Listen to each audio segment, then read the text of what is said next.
আমরা এখানে গড়ের প্রশ্নমালার অঙ্কগুলো বুঝিয়ে দেব, তোমরা নিজে নিজেই করবা। সেটা হচ্ছে 1 নাম্বার যদি দেখো, এখানে বলা হয়েছে কোনো বিদ্যালয়ের পঞ্চম, ষষ্ঠ, সপ্তম, অষ্টম শ্রেণীর ছাত্র সংখ্যা যথাক্রমে 72, 64, 53 এবং 43 জন। ওই 4 শ্রেণীর ছাত্র সংখ্যার গড় কত? যদি গড় বের করতে হয় তার মানে আমার গড়ের সূত্র অনুযায়ী যে সব সংখ্যা দেয়া আছে এগুলো যোগ করতে হবে, এগুলো সব যোগ করে নিবা। তারপরে কয়টা শ্রেণী আছে? 1টা, 2টা, 3টা, 4টা, 4 দিয়ে ভাগ করবা, তাহলে গড় বেরিয়ে যাবে। ঠিক একই রকম এই নাম্বারগুলো দেওয়া আছে, সংখ্যাগুলোর গড় নির্ণয় করা। এই সংখ্যাগুলোকে যোগফল নির্ণয় করবা আগে। তোমরা যেরকম দশমিক ভগ্নাংশ শিখেছো যোগফল কেমন নির্ণয় করতে হয়, যোগফল নির্ণয় করবা এবং তাকে 1, 2, 3, 4, 5টা সংখ্যা আছে দেখে 5 দিয়ে ভাগ করবা, তাহলে তোমাদের গড় বের হয়ে যাবে। তারপরে 3 নাম্বার অঙ্কতে দেখি, ষষ্ঠ শ্রেণীর 7 জন ছাত্রছাত্রীর উচ্চতা যথাক্রমে 1 metre 20 centimetre, 1 metre 22 centimetre, 1 metre 35 centimetre, 1 metre 55 centimetre, 1 metre 45 centimetre, 1 metre 28 centimetre, 1 metre 54 centimetre. তাদের গড় উচ্চতা কত?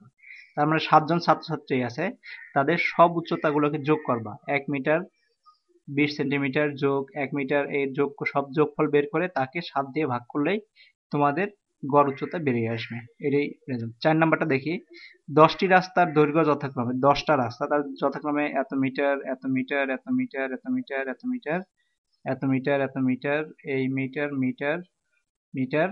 রাস্তাগুলোর দৈর্ঘ্যের গড় কত? তো সব দৈর্ঘ্যের গড় মানে সবগুলোকে যোগ করবা, যত মিটার আছে যোগ করে 10 দিয়ে ভাগ করবা, ভাগ করে যেটা হবে সেটাই তোমাদের ওই রাস্তাগুলোর গড়।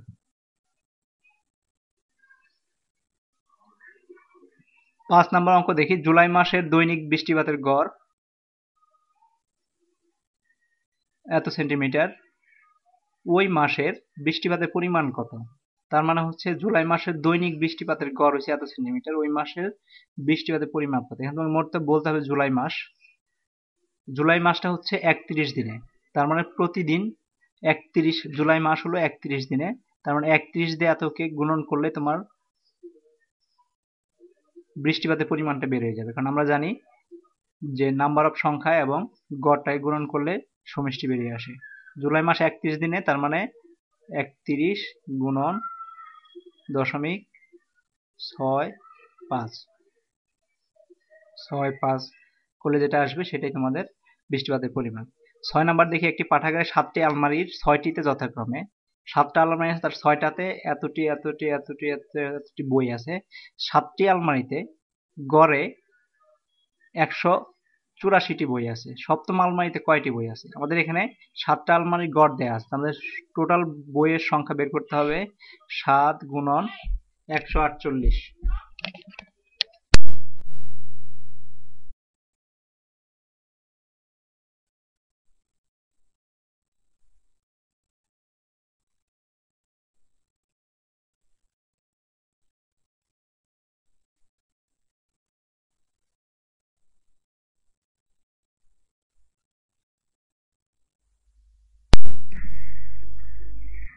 তো আমাদের টোটাল আলমারি 148টা আছে, সমান এটার যে গুণনফল আসবে সেই গুণনফলটা বের করবা। তারপরে 6টাতে দেওয়া আছে আমার এত গুণনফল, এতগুলো বই দেওয়া আছে, এটার যোগফল বের করবা। এইটার যে গুণনফল বের করলো তার থেকে এই যোগফলটা বিয়োগ করলে যেটা থাকবে ওইটা সপ্তম আলমারিতে ওই বই সংখ্যা আছে। তো 7 নাম্বার দেখি, একটি পরিবার পিতা ও মাতার বয়সের গড় 45 বছর, আবার পিতা ও মাতাও তাদের এক পুত্রের বয়সের গড় হচ্ছে 36 বছর। তো পুত্রের বয়স কত? পিতা ও মাতার বয়সের গড় হচ্ছে 45 বছর, পিতা মাতা এবং তাদের পুত্রের বয়সের গড় হচ্ছে 36 বছর। পিতা মাতার মানে সমষ্টিগত বয়স কত? তার মানে হচ্ছে 45 গুণন পিতা মাতার 2, তার মানে 90 বছর। আবার হচ্ছে পিতা মাতা পুত্র হচ্ছে 36 বছর, তার মানে 36 গুণন 3, তাহলে আসলে কত? 18, 8 হাতে হলো 1, 3 থেকে 9, 108। তার মানে এই তিনজনের বয়স 108, আর পিতার মাতার বয়স হচ্ছে 90। তাহলে 108 থেকে 90 বিয়োগ করে দিলে যেটা থাকবে তার মানে 18 বছর হয়েছে পুত্রের বয়স। 8 নাম্বার দেখি, 84 সালে কোনো একটি গ্রামে এতজন লোক সংখ্যা ছিল, লোক সংখ্যা বৃদ্ধি পেয়ে 1994 সালে ওই গ্রামের সংখ্যা হয়েছে এত। তো বছরের লোক সংখ্যা বৃদ্ধির গড় কত? আমাদের বছরের লোক সংখ্যা বৃদ্ধির গড়টা বের করতে হবে। তো আমাদের এখানে হচ্ছে 84 সাল ছিল আর এখানে 94 সাল, তার মানে 10 বছরে মানে 10 বছরে বেড়েছে কত, সমান এই 13,560 বিয়োগ 12,600 করলে যেটা আসবে সেটা হচ্ছে 10 বছরে বের হয়েছে। তার মানে বছরের গড় বের করতে হলে এটার যে ফলাফল আসবে তাকে 10 দিয়ে ভাগ করলেই হবে। তার মানে হচ্ছে 10 বছরে আমাদের যদি আমরা করেই ফেলি এটা, তার মানে এটা আসবে, এটাও শূন্য, শূন্য থেকে শূন্য বিয়োগ করলে শূন্য, 6 থেকে শূন্য গেলে 6, 15 থেকে 6 গেলে 9, এখানে 3, তারপর 960। একে যদি 10 দিয়ে দাও তাহলে হচ্ছে 10 দিয়ে ভাগ করে, কারণ 10 বছরে এত বৃদ্ধি পাইছে, তাহলে বছরে কত বৃদ্ধি পায়, গড়ে বছরে কত আসে, তার মানে 10 দিয়ে করলে 96, তার মানে বছরে 96 জন করে লোক সংখ্যা বেড়েছে। আমরা আরেকটা দেখি, 9 নম্বরে কোন কৃষক, একজন কৃষক তার 10 হেক্টর জমি থেকে গত বছরে এত প্রতি হেক্টরে 10 হেক্টর জমি থেকে প্রতি হেক্টর গড়ে এত কুইন্টাল ধান পেয়েছিল। এবছর 6 হেক্টর জমি থেকে প্রতি হেক্টর গড়ে এত কুইন্টাল পেয়েছে, বাকি জমি থেকে মোট এত কুইন্টাল ধান পেয়েছে। তো গত বছরের তুলনায় তার গড় ফসল বেশি না কম সেটা তোমাকে বের করতে হবে। 10 হেক্টরে গত বছরে সে পেয়েছে এত, কারণ টোটাল পাইলো কত, টোটাল গত বছর পেয়েছিল 10 গুণন 38.75, এটা হচ্ছে গত বছর পেয়েছে। এই বছর 6 হেক্টর থেকে পেয়েছে গড়ে এত, তার মানে 6 হেক্টর থেকে পাইছে কত, 6 গুণন 45.50, এটা বের করবা।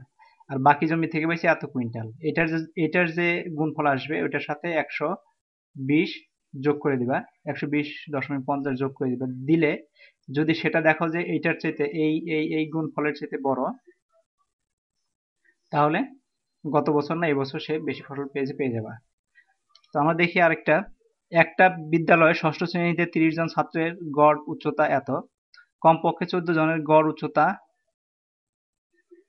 কম উচ্চতার 14 জনের গড় উচ্চতা হচ্ছে এত সেন্টিমিটার, এবং বেশি উচ্চতার 6 জনের গড় হচ্ছে এত, মাঝারি উচ্চতার 10 জনের গড় কত। কারণ 30 জনের মধ্যে 14 জন এর গড় উচ্চতা এত, 6 জনের গড় উচ্চতা এত, তাহলে মাঝারি যে 10 জনের তার গড় উচ্চতা কত, তোমাকে আগে 30 জনের পুরো উচ্চতাটাকে বের করে নিতে হবে।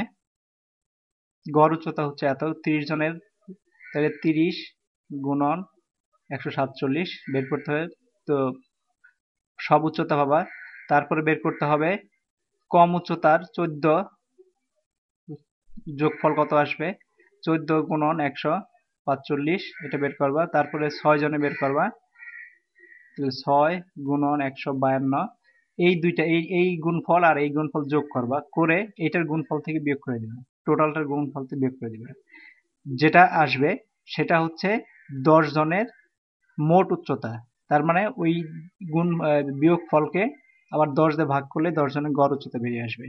11 নম্বর দেখো, শনিবার থেকে শুরু করে কোনো এক সপ্তাহের তাপমাত্রার গড় ছিল এত ডিগ্রি, প্রথম 3 দিনের তাপমাত্রার গড় এত ডিগ্রি, শেষ 3 দিনের তাপমাত্রা এত ডিগ্রি, মঙ্গলবার তাপমাত্রা কত ছিল। তার মানে হচ্ছে তোমার ওই সপ্তাহে কত ছিল, তার গড় উচ্চতা ছিল, গড় ডিগ্রি ছিল এত, এতকে 7 দিয়ে, এক সপ্তাহে 7 দিনে এত, এত করে 35.9 কে 35.9 গুণন 7 বের করলে পুরো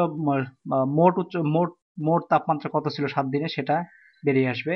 তারপরে 3 দিয়ে এটাকে গুণন করবা, তারপরে আবার 3 দিয়ে শেষে এটা গুণন করবা, করে প্রথম 3 দিনের যোগফল আর শেষের 3 দিনের যে গুণন, যে ফলটা আসলে এই দুটো যোগ করে এই গড় উচ্চতা থেকে যেটা পুরো 7 দিয়ে গুণন করে যেটা বের হয়েছে সেখান থেকে বিয়োগ করে দিলেই মঙ্গলবারের তাপমাত্রা পেয়ে যাবে।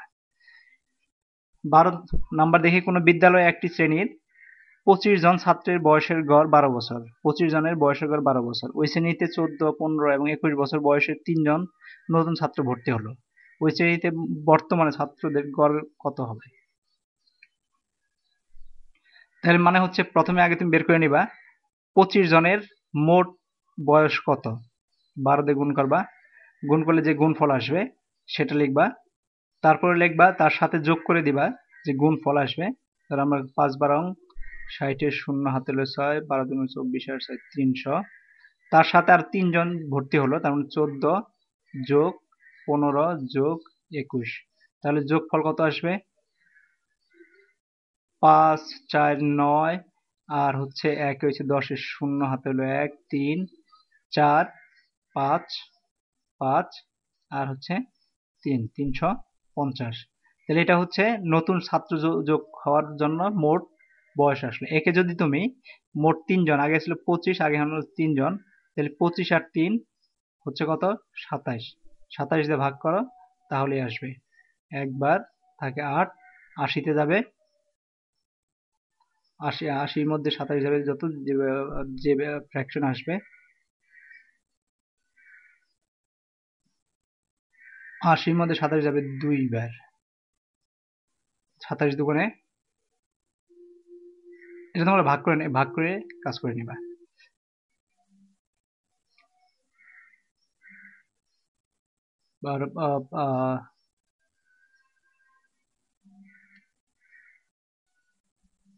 আর থাকবে এখানে 26/27 হবে। তো এটা হচ্ছে গড় উচ্চতা, গড় তাদের গড় বয়স। আমরা এরপরে দেখি, জাস্ট বলে যাবো, আমরা তুমি করে নিবা।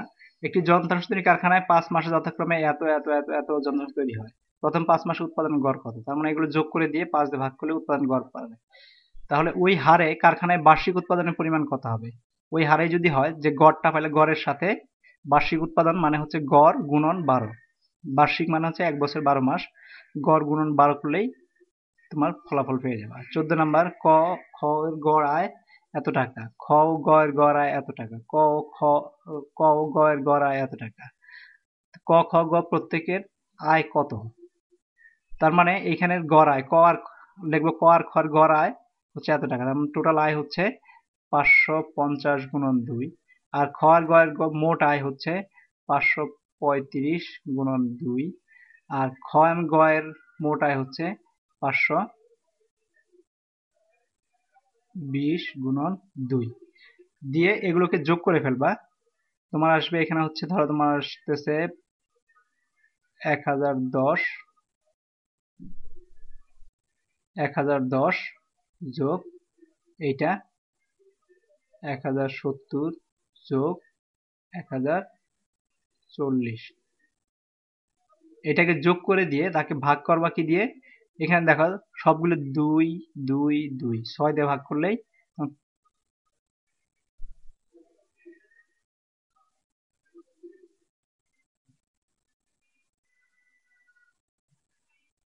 এখান থেকে তোমরা বেরোয় এলে ক খ এর মোট আয় বেরোয় আসছে।